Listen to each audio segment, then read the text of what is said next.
Dear students, today we will start the next unit, that is unit 7. Unit 7, properties of matter.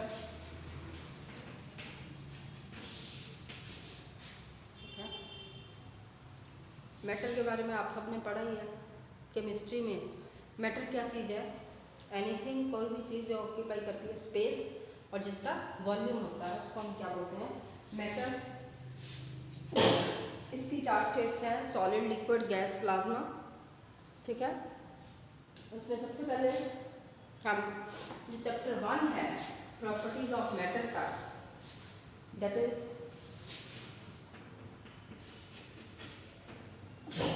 Elasticity.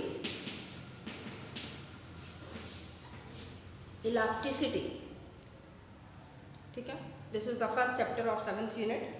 Properties of matter वाले unit का जो पहला chapter है that is elasticity. Elasticity basically ये क्या चीज़ है? ये प्रॉपर्टी है सॉलिड की। ठीक है, मैटर है ना, प्रॉपर्टीज ऑफ मैटर हमने पढ़नी है। उसमें मैटर में 3-4 स्टेट्स हैं, सॉलिड, लिक्विड, गैस, प्लाज्मा। ठीक है, सॉलिड, लिक्विड, गैस की प्रॉपर्टीज़ के बेस के ऊपर हमारे जो हैं इस यूनिट के चैप्टर्स डिस्कस होंगे। तो first is the elasticity. Elasticity क्या है? ये प्रॉपर्टी है सॉलिड की। ठीक है, जिसके कारण सॉलिड जो है वो उसको चाहे जितना भी आप, ठीक है, उसकी शेप को चेंज करो, फिर भी दोबारा से वो अपनी शेप को क्या कर लेती है? रीगेन कर लेती है। ठीक है, कोई फॉर एग्जांपल स्प्रिंग है, मैंने स्प्रिंग को लिया, उसको तोड़ा, इधर को मोड़ा, इधर को मोड़ा, खींचा, ठीक है, फिर भी जब मैं उसको फोर्स लगानी बंद कर दूंगी तो वो वापस अपनी जगह पे आ जाएगा। जो उसकी शेप थी उसको क्या कर लेगा? वो regain. That is called elasticity. ठीक है, properties of the solid by which the solid regain its original position. ठीक है, ओरिजिनल शेप और position after removing deforming force is called elasticity. ठीक है,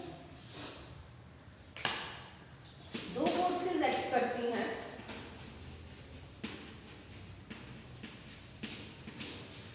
एक्टिंग ऑन द सॉलिड। दो forces act करती हैं सॉलिड के ऊपर। एक होती है रिफॉर्मिंग फोर्स या रिस्टोरिंग फोर्स।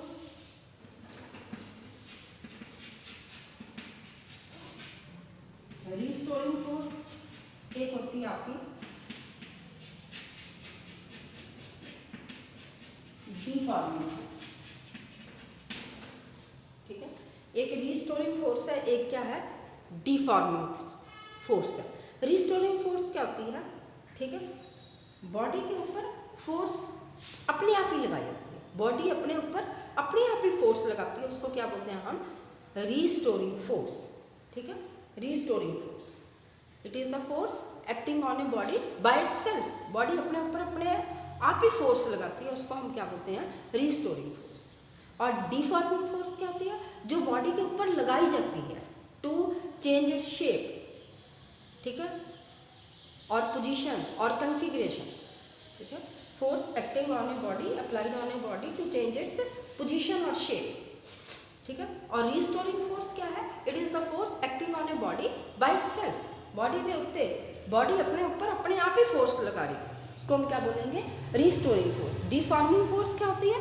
जो बॉडी के ऊपर लगाई जाती है टू चेंज इट्स पोजीशन। ठीक है, उसको हम क्या बोलेंगे? Deforming force. ठीक है, now next is the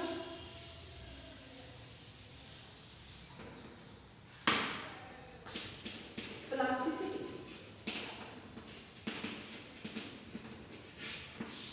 plastic चीज है कोई।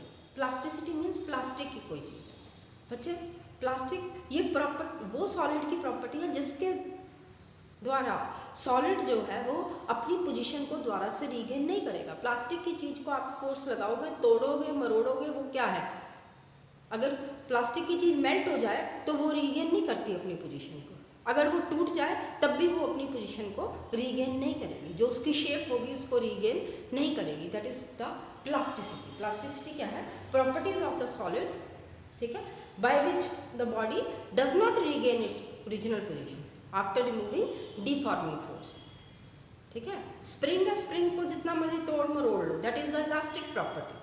इलास्टिसिटी में बॉडी को अगर हम बाहर से फोर्स लगाना बंद कर दें तो बॉडी जो है वो अपनी पोजीशन को रीगेन कर लेती है। पर प्लास्टिसिटी में क्या होता है कि जब हम उसको बॉडी को फोर्स लगाते हैं, बॉडी वापसी में अपनी पोजीशन गेन नहीं करती। जब हमने उसको फोर्स लगानी बंद कर दी पर वो अपनी पोजीशन को रीगेन नहीं करेगी, शेप रीगेन नहीं करेगी।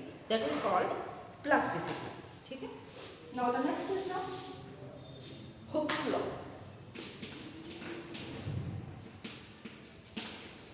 मैंने आपको करवाया था, बताया भी था हुक्स लॉ क्या चीज़ है, ठीक है।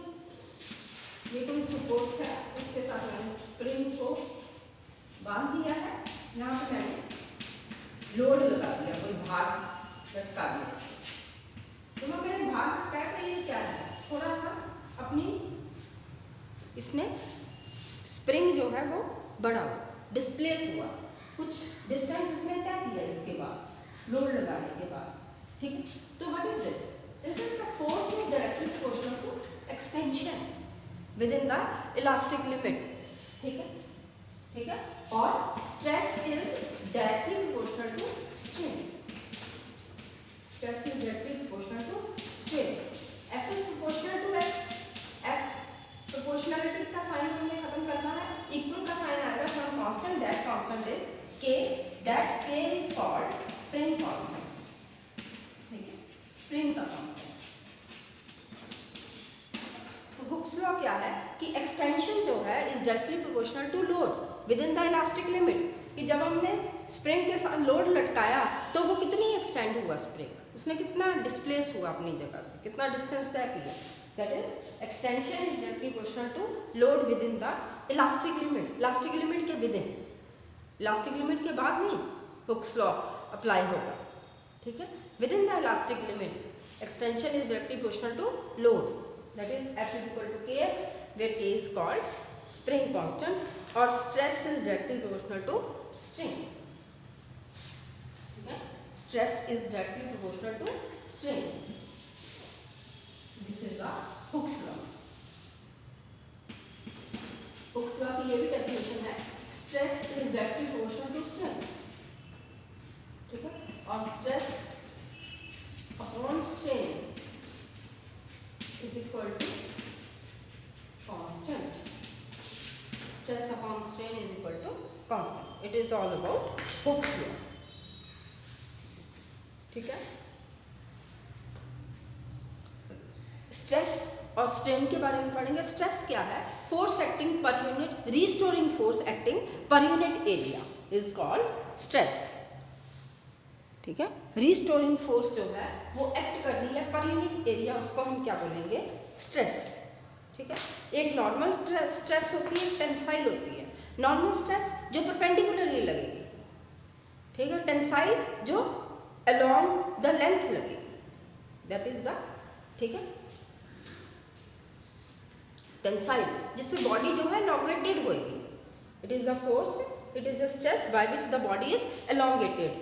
elongated मीन्स लंबी, खींची जाएगी, ठीक है। अगर force acting per unit area normally, तो उसको हम क्या बोलेंगे? Normal stress.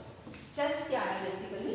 It is a restoring force acting per unit area. Stress क्या है? STRESS, that is restoring force acting per unit area is called stress। दो तरह की है, एक नॉर्मल स्ट्रेस है, एक कौन सी है? टेंसाइल। नॉर्मल स्ट्रेस कौन सी होगी? Restoring force, restoring force acting per unit area normal,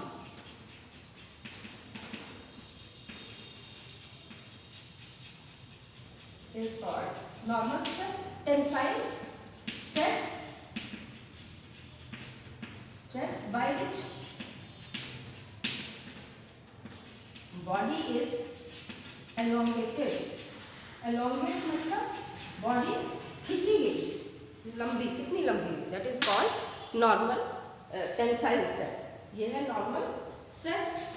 stress दो तरह की है, नॉर्मल स्ट्रेस और टेंसाइल। नॉर्मल जो नॉर्मली लगेगी, परपेंडिकुलरली लगेगी, ठीक है, ठीक है। टेंसाइल ये नॉर्मल स्ट्रेस जो है basically that is of two type, normal tensile.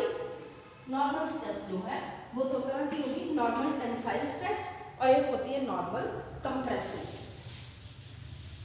Normal tensile and normal compressive stress.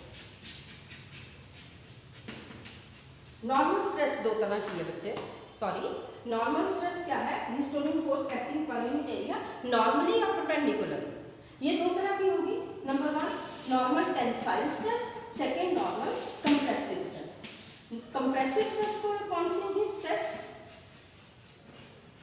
By which body is compressed, कठी हो, उसको हम क्या बोलेंगे, नॉर्मल कंप्रेसिव स्ट्रेस। और नॉर्मल टेंसाइल जिससे बॉडी खींची गई, that is the normal tensile stress. It is all about stress, ठीक है। नॉर्मल स्ट्रेस दो तरह की, सॉरी मैंने बोल दिया कि नॉर्मल स्ट्रेस है, टेंसाइल है, नो, नॉर्मल स्ट्रेस दो तरह की है, normal tensile and normal compressive stress, ठीक है। तो मैंने आपको क्लियर कर दिया, टेंसाइल मतलब बॉडी खींचेगी और कंप्रेसिव मतलब बॉडी कंप्रेस हो, ठीक है। Thank you very much.